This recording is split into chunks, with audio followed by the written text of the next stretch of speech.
Page 103, this is the Allegro, the number 4 at the bottom of the page. A little bit about that title.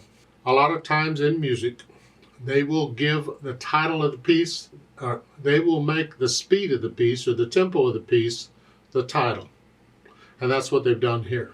When you don't have a title, just give it the whatever the speed is and let that be the title. That's what they've done a lot. A lot of times it does that. Just as a side note, you can Google all about that junk and read about it. So I look it over, I see it's 2 lines long. It has a repeat sign, but there's only 2 lines of music to learn. Treble and bass clefs, at least to start. There's no sharps or flats in the key signature, so it's either in the key of C major or A minor. If I look at the last measure, we're here, we're on C's. I'm guessing we're in C major. 2 4-time signature. I'll take it one hand at a time to make sure I know what the hands are doing. The right hand is here. Thumb, that puts the hand here. And you don't need any of these other finger numbers. Please, don't be reading finger numbers. You got to learn to read the notes. Because the fingers are going to be moving around. That could be on who knows where. So it's 1 and 2 and 1 and 2 and. You get the idea? So I can make sure I got that okay. And then the left hand you're starting here. And again, you don't need any other finger numbers. It's 1, 2, 1, 2. Well, this is fun. Let's put the hands together. Here.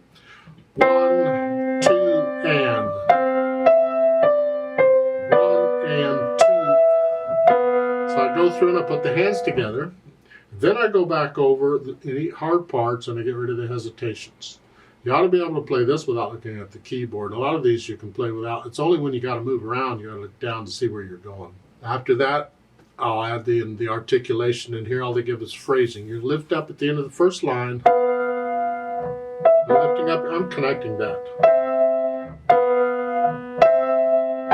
And at the end, the last measure here, when I repeat, now both hands are playing repeated notes. You have to lift up.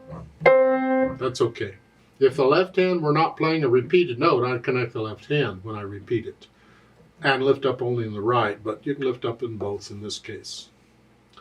Then the dynamics, F-MF.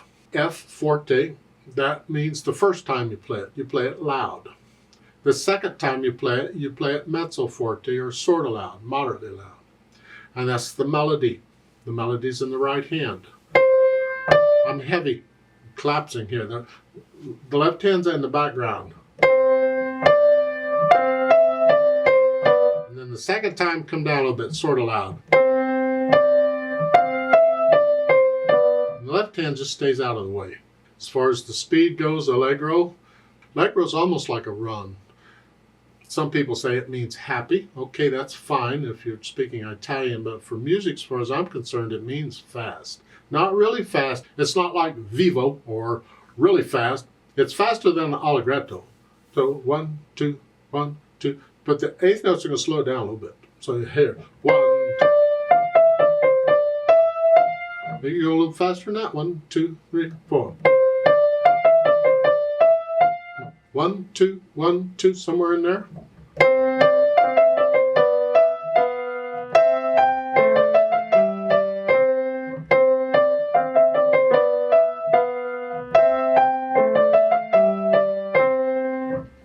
Now don't copy me. You don't have to take it at that speed. That's what it's pretty slow to go that fast. I'm sure there's more to it than this, but that's what we were given in this book. Remember the natural accent? 1, 2, 1, 2. Let's claps a little bit on this if you want to. 1, 2, 1, 2. Let's play it together very slowly and check the notes and the rhythms. I'm not going to do the louds and softs, no dynamics. I will do the phrasing. I'll give us 2 counts because it's in 2/4 time. Ready and go and 1 and 2 and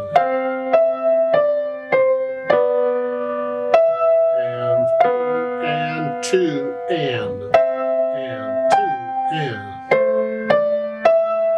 1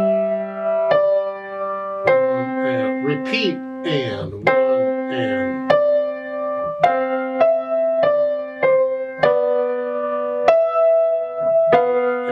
2 and 1